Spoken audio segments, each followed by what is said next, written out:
perché all'interno del centrodestra, una coalizione comunque molto ampia, quella che sostiene il suo avversario politico all'interno della stessa area, vorrebbero cercare di boicottarla? No, io non ho detto che vogliono boicottarmi, loro si stanno contrapponendo normalmente. Io credo che anche in quell'occasione quelli che sono andati lì per 2 ore a lanciare epiteti e fare gestacci non sono dei dirigenti, sono dei deficienti, cioè sono delle persone che non rappresentano il partito, pur essendo alcuni di questi candidati, ma poi abbiamo documentazione fotografica e video di quello che io affermo, quindi mi amareggia solo quello, che vanno addirittura contro il loro viceministro, contro il loro governo. È assurdo. Io posso capire questi giovani che sono dell'estrema sinistra e molti sono stati fortemente invogliati, io non sto accusando il centrodestra, come nello stesso tempo erano presenti dei consiglieri regionali di centrosinistra, qualcuno che è venuto ad ascoltare curioso e qualcuno che invece fomentava.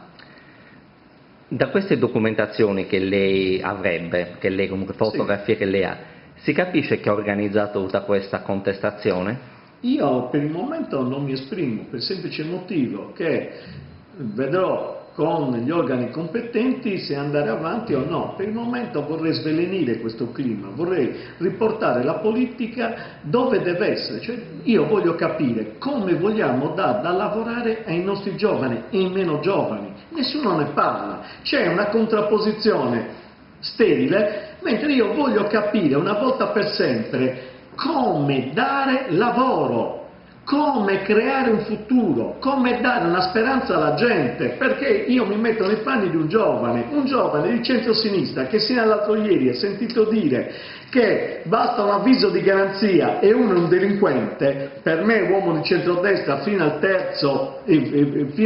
grado uno è innocente, ma per uno di centrosinistra trovarsi un presidente che è condannato a 1 anno e 4 mesi di interdizione per abuso d'ufficio è dura, ed è dura anche per un giovane centrodestra che per 16 anni ha conosciuto me come leader del centrodestra e mi vede contrapposto a un ragazzo che è entrato nel PDL 1 mese fa. Io non c'ho niente di personale contro Farris né contro chi ha scelto che ci sia Farris, io legittimamente mi sto contrapponendo a un modo di gestire la politica in senso padronale, perché credo che la politica deve essere gestita dai cittadini che non sono stati minimamente coinvolti, perché se è vero quello che dice Berlusconi, che il modo migliore per capire cosa pensa la gente sono i sondaggi, esistono 4 sondaggi che dicevano che la gente di centrodestra voleva Massidda. Ecco perché mi sono messo a disposizione. Non me l'ha prescritto il medico di fare il presidente della provincia, anche perché è una poltrona molto più prestigiosa, molto più importante di fare il presidente della provincia. Lo sto facendo perché dopo 16 anni avevo il dovere di aiutare quella gente che mi ha sostenuto in Parlamento e che mi chiede: ti prego, porta la tua esperienza di 16 anni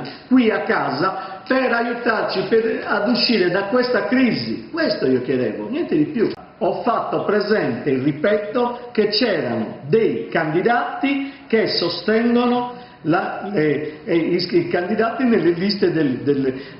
che sostengono Farris, ed è vero. Io mica ho dato, tant'è vero che io credo che proprio Farris non c'entri niente, come non c'entrano niente altri, e mi aspettavo da loro la solidarietà, perché possiamo essere avversari, ma naturalmente di fronte a un atto di arroganza di questo genere, di attentato alla democrazia e alla tolleranza tra persone, siccome mi sembra che sia il DNA del mio partito e per tanti anni il DNA di tutti gli amici che oggi trovo come avversari, credevo che, come ho sempre fatto io, che quando ho vissuto questi momenti ho espresso la mia solidarietà anche ai miei avversari, agli amici della Rifondazione, agli amici del PD, quando hanno subito delle azioni non democratiche, io ho espresso la mia solidarietà. Come io ieri, questi ragazzi non è che li ho contestati perché io li ho contestati perché sbagliano,